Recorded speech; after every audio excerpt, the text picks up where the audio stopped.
കളിവീടിൻ്റെ ഏറ്റവും പുതിയ എപ്പിസോഡിലേക്ക് എല്ലാവർക്കും സ്വാഗതം. അങ്ങനെ റാണി നന്ദഗോപനെ കാണാനായിട്ട് എത്തുകയാണ് കേട്ടോ.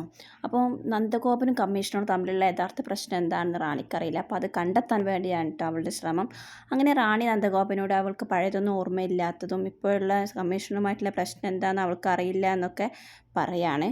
അങ്ങനെ നന്ദഗോപന് കമ്മീഷണറുടെ പെങ്ങളുമായിട്ടുള്ള ഒരു പ്രണയബന്ധവും അതിലൊരു കുഞ്ഞുണ്ടായതും മുതലുള്ള കാര്യങ്ങളും പിന്നെ ഇന്ന് ലാസ്റ്റ് അവിടെ ആക്സിഡൻറ്റ് നടന്നത് വരെയുള്ള കാര്യങ്ങളൊക്കെ ഇങ്ങനെ പറഞ്ഞു കൊടുക്കുകയാണ് കേട്ടോ റാണിക്ക്.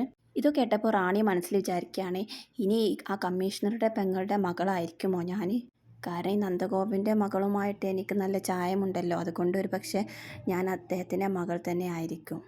കമ്മീഷണർ സൈക്കോ ആണെന്നും ഇനിയും എന്തെങ്കിലുമൊക്കെ അദ്ദേഹം ചെയ്യും എന്നൊക്കെ മോൾ സൂക്ഷിക്കണം എന്നൊക്കെ നന്ദൻ പറയുകയാണ്. റാണി പറയുന്നുണ്ട്, സ്വന്തം ബന്ധുക്കൾ തന്നെ ശത്രുക്കളാവുകയാണെങ്കിലോ അദ്ദേഹത്തിന് സ്വാധീനം കൊണ്ട് എന്നൊക്കെ പറഞ്ഞിട്ട് ഇന്ന് രാവിലെ ഗ്യാസ് തുറന്നിട്ട് ഇഷ്യൂ ഒക്കെ പറയുകയാണ്. ഒരു പക്ഷേ മധുവാൻ്റെയോ അല്ലെങ്കിൽ സ്നേഹയോ ആകാം കമ്മീഷണർക്ക് സ്വാധീനമുള്ള നമ്മുടെ വീട്ടിലുള്ള ആളെന്ന് പറഞ്ഞ് പിടിപ്പിക്കുകയാണ് കേട്ടോ റാണി. പിന്നീട് കാണിക്കുന്നത് അർജുൻ്റെ വീടാണ് കേട്ടോ. താൻ ഇന്ന് അച്ഛനെ കണ്ടിരുന്നോ, ഇവിടെ നടന്നതെല്ലാം അച്ഛനോട് പറഞ്ഞോ എന്ന് അർജുൻ പൂജയോട് ചോദിക്കുന്നുണ്ട്. കമ്മീഷണറുടെ സ്വാധീനത്തിന് വഴങ്ങി സ്നേഹ തന്നെ കൊല്ലാൻ ശ്രമിക്കുമെന്ന് തനിക്ക് തോന്നുന്നുണ്ടോ എന്ന് അർജുൻ പൂജയോട് ചോദിക്കുന്നുണ്ട് കേട്ടോ. അങ്ങനെ പിന്നെ അവർ പരസ്പരം അങ്ങോട്ടും ഇങ്ങോട്ടും വഴക്ക് പോലെ സംസാരിക്കുകയാണ്. എങ്കിൽ നമുക്ക് കമ്മീഷണറുടെ വീട്ടിൽ പോയി അദ്ദേഹത്തെ കണ്ടും സംസാരിച്ചാലെന്ന് പൂജ ചോദിക്കുന്നുണ്ട്. അതുകൊണ്ടൊന്നും കാര്യമില്ലെന്നും അദ്ദേഹം അവിടെ ഇല്ലെന്നും പറയാൻ കേട്ടോ. എങ്കിൽ നമുക്ക് അദ്ദേഹത്തിൻ്റെ പെങ്ങളെ കണ്ടും സംസാരിച്ചാലോ എന്ന് പൂജ പറയുന്നു. അതിനവിടേക്ക് ചെന്നാൽ മതി, അവർക്ക് 2 തലതെറിച്ച പിള്ളേരുണ്ട് എന്ന് അർജുൻ പറയാൻ കേട്ടോ. അതൊന്നും നടക്കുന്ന കാര്യമല്ല പൂജ എന്നൊക്കെ പറഞ്ഞ് അർജുന് ബാത്റൂമിലേക്ക് പോവാണ്. പിന്നീട് അവൾ ആ പെങ്ങളുടെ കുഞ്ഞിനെ കുറിച്ച് ചോദിക്കുന്നുണ്ട്. അപ്പോൾ അത് മരിച്ചു പോയി എന്നാണ് അർജുൻ പറയുന്നത്. ഇത് കേട്ടപ്പോൾ റാണിക്ക് മനസ്സിൽ സംശയം കൂടുകയാണ്. റാണി വിചാരിക്കുകയാണ്, താനാണ് കമ്മീഷണറുടെ പെങ്ങൾക്കുണ്ടായ മകളെങ്കിൽ അതൊന്ന് ഉറപ്പ് വരുത്തണം, അതിന് ആ സീതത്തളയെ ഒന്ന് പോയി കാണണമെന്ന് വിചാരിച്ചു. പിന്നീട് നന്ദഗോപൻ്റെ വീടാണ് കേട്ടോ കാണിക്കുന്നത്. അരുണിമ ഗുളികയുമായിട്ട് നന്ദൻ്റെ അടുത്തേക്ക് വരികയാണ്. ഇന്ന് പൂജമോൾ എന്നെ കാണാൻ വന്നിരുന്നു നന്ദ പറയുകയാണ്. അവൾക്ക് എന്തൊക്കെയോ ടെൻഷനും ഭയമൊക്കെ ഉണ്ട്, അതൊക്കെ പങ്കുവെക്കാൻ വേണ്ടിയിട്ടാണ് വന്നത്. ഇത് കേട്ട് അരുണിമ, നന്ദേട്ടനെ കാണാനോ? അവൾ പൊതുവെ എന്നെ കാണാനാണല്ലോ വരാറുള്ളത്, ഇതിപ്പോഴെന്ത് പറ്റി? ആ വീട്ടിൽ ഇപ്പോഴും ഓരോ പ്രശ്നങ്ങളാണ്, കമ്മീഷണറുടെ സ്വാധീനമുണ്ട് അവിടെ ഇപ്പോഴും. ഇന്ന് അവിടെ ഒരു കൊലപാതക ശ്രമം ഉണ്ടായെന്ന് പൂജമോൾ പറഞ്ഞു. എന്നിട്ട് ഗ്യാസ് ലീക്കായ ആ കാര്യങ്ങളൊക്കെ അരുണിമയ്ക്ക് എക്സ്പ്ലെയിൻ ചെയ്ത് കൊടുക്കുകയാണ് നന്ദൻ. അവിടെ ഗ്യാസ് ലീക്കാക്കി കൊലപാതക ശ്രമം നടത്തിയത് പൂജമോൾ എന്നാണ് സ്നേഹ പറയുന്നത്. അവൾ മനഃപൂർവ്വം നമ്മുടെ പൂജമോളെ പേരിൽ ആരോപിക്കുകയാണ് അരുണിമ.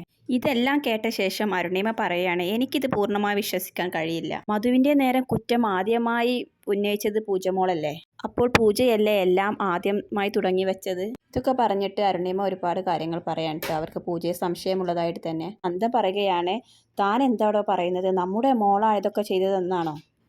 അവളിപ്പം പറയുന്നതൊക്കെ വിശ്വസിക്കാൻ എനിക്ക് ബുദ്ധിമുട്ടുണ്ട് നന്ദേട്ടാ. പണ്ട് ആശ്രമത്തിൽ കഴിഞ്ഞ കാലവും അവർ ഹണിമൂണിന് പോകുന്നത് വരെ എനിക്ക് അവളെ മകളെ പോലെയാണ് ഫീൽ ചെയ്തത്. എന്നാൽ ഇപ്പോൾ അവളെ കാണുമ്പോൾ എനിക്കൊരു അപരിചിതമാണ് തോന്നുന്നത്. അവൾ എൻ്റെ പഴയ പൂജയല്ലെന്ന് എൻ്റെ മനസ്സ് പറയുന്നു നന്ദേട്ടാ. എന്തോ സംഭവിച്ചിട്ടുണ്ട്, അതെന്താണെന്ന് നമ്മൾ കണ്ടെത്തണമെന്ന് അരുണിമ നന്ദനോട് പറയാം കേട്ടോ. പിന്നീട് കാണിക്കുന്നത് സീതമ്മയുടെ വീടാണ്. റാണി അവിടേക്ക് ഒരു ഓട്ടോയിൽ വന്നിറങ്ങുകയാണ്. സീതമ്മ മിഴിച്ച് സംശയത്തോടെ നോക്കി നിൽക്കുകയാണ് കേട്ടോ. ഇത്തവണ എന്താ ഇവിടെ കോലം മാറിയോ? ഇത് കണ്ടിട്ട് റാണി ചോദിക്കുകയാണ്, എന്താ തള്ളേ ഇങ്ങനെ നോക്കുന്നത്? പിന്നീട് സീതമ്മ ഓരോ കാര്യങ്ങൾ ചോദിക്കുന്നുണ്ട് കേട്ടോ. അപ്പോൾ റാണിക്കൊന്നും മനസ്സിലാകുന്നില്ലായിരുന്നു. പിച്ചിയും പയ്യും പറയാതെ പോയി വെള്ളം എടുത്തുകൊണ്ട് വാ തള്ളേ. അപ്പോൾ അവിടെ ശ്രീകുമാർ എത്തുകയാണ്. അപ്പോൾ ശ്രീകുമാർ ചോദിക്കുകയാണ്, കഴിഞ്ഞ ദിവസം വന്ന് പോയത് നീയല്ലേ? അപ്പോൾ റാണി ശ്രീകുമാറിനെ മാറ്റി നിർത്തിയിട്ട് എന്താ കാര്യമെന്ന് ചോദിക്കുകയാണ്. അപ്പോൾ ശ്രീകുമാർ കഴിഞ്ഞ ദിവസം പൂജ വന്നതും അവൾ പറഞ്ഞ കാര്യങ്ങളും അവൾ ഗർഭിണിയാണെന്ന് അറിയിച്ചതൊക്കെ പറഞ്ഞു കൊടുക്കാൻ കേട്ടോ. അവൾ ആരാണെന്ന് തനിക്കറിയുമെന്ന് ശ്രീകുമാർ റാണിയോട് ചോദിക്കുകയാണ്. പിന്നീട് ശ്രീകുമാർ ചോദിക്കും, നീ ഇപ്പോൾ എവിടെയാണ്, നിനക്ക് എന്താണ് ജോലി എന്നൊക്കെ. അത് നേരത്തെ വന്നില്ലേ ഒരാൾ, അവളുടെ വീട്ടിൽ കുടുംബം കലക്കി കുട്ടിച്ചോറാക്കി കൊടുക്കലാണ് എൻ്റെ ഇപ്പോഴത്തെ ഡ്യൂട്ടി. ഇങ്ങനെയൊക്കെ പറഞ്ഞുകൊണ്ടാണ് ഇന്നത്തെ എപ്പിസോഡ് അവസാനിക്കുന്നത്.